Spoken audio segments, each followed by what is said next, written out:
A common denominator in a lot of these problems is something called perfectionism.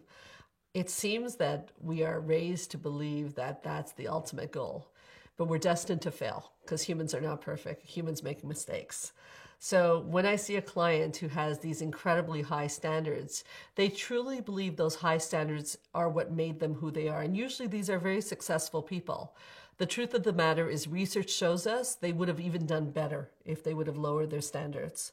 So actually when you lower your standards, your tendency is to be so relaxed and so happy about that that you go beyond the standards. So I had a salesman in my office once who had 300 phone calls a day to make. And I said, try making 10. And he said, how can I make 10? That's pathetic.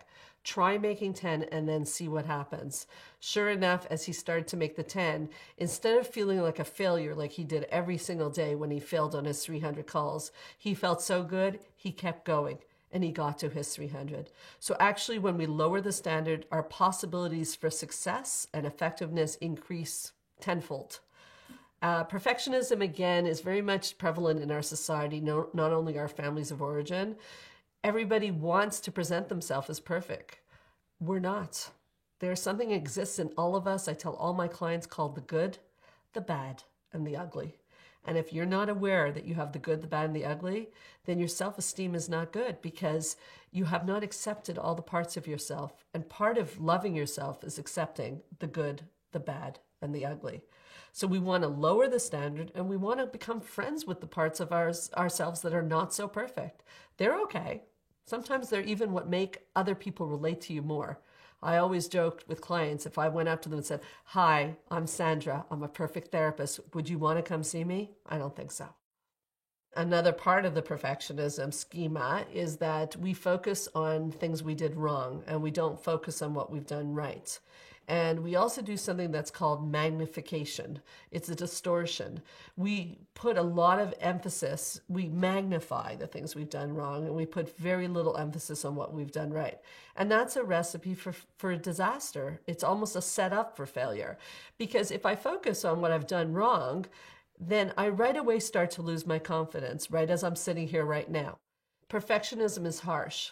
One of the metaphors we use in psychology, often with clients, is a story about a little boy playing baseball. He goes up to the mound.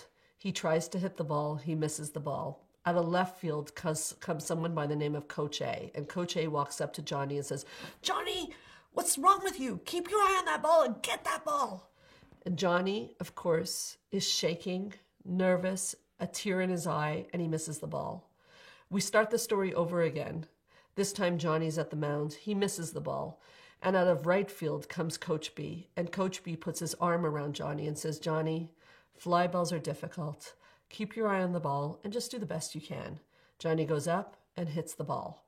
This metaphor is presented to clients who come in with perfectionism, with anxiety, and so forth. We tell them that most clients come into therapy talking to themselves as Coach A. And the goal of therapy is to get them to talk to themselves like Coach B. You will achieve much more in your life if you talk to yourself like Coach B. Perfectionism is a Coach A.